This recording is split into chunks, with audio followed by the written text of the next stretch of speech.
Chaque jour, Charles et Carole vous présentent la leçon de l'école du sabbat.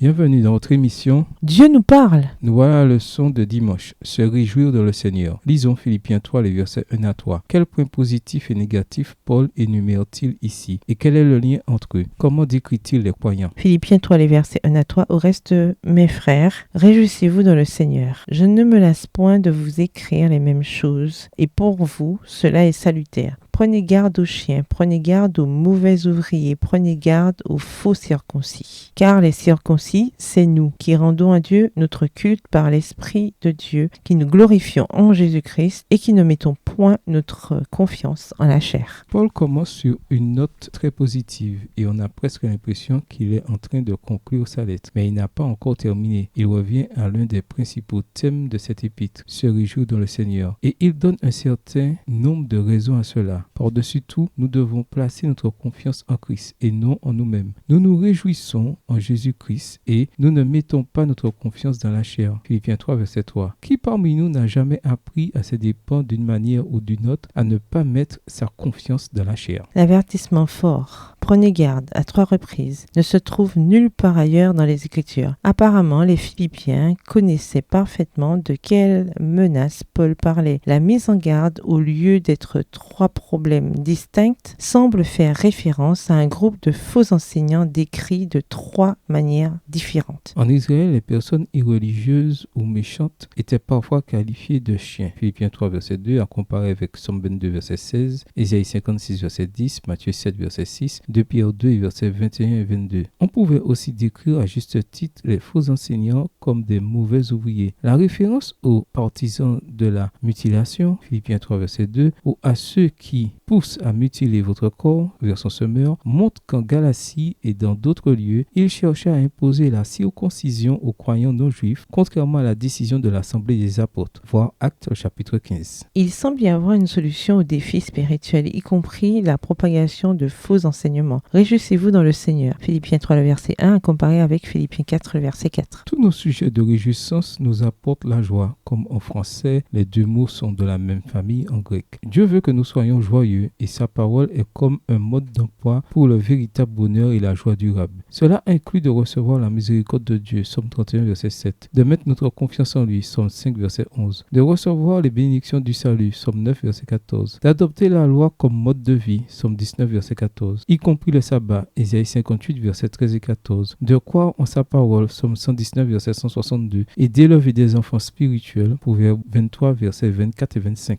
La vie peut être très difficile pour nous tous, même si les choses semblent aller bien pour le moment. Pourtant, même si les choses ne se passent pas bien pour le moment, de quoi pouvez-vous et devez-vous vous réjouir? Qu'est-ce qui vous en empêche? Au revoir. Et à demain si Dieu veut.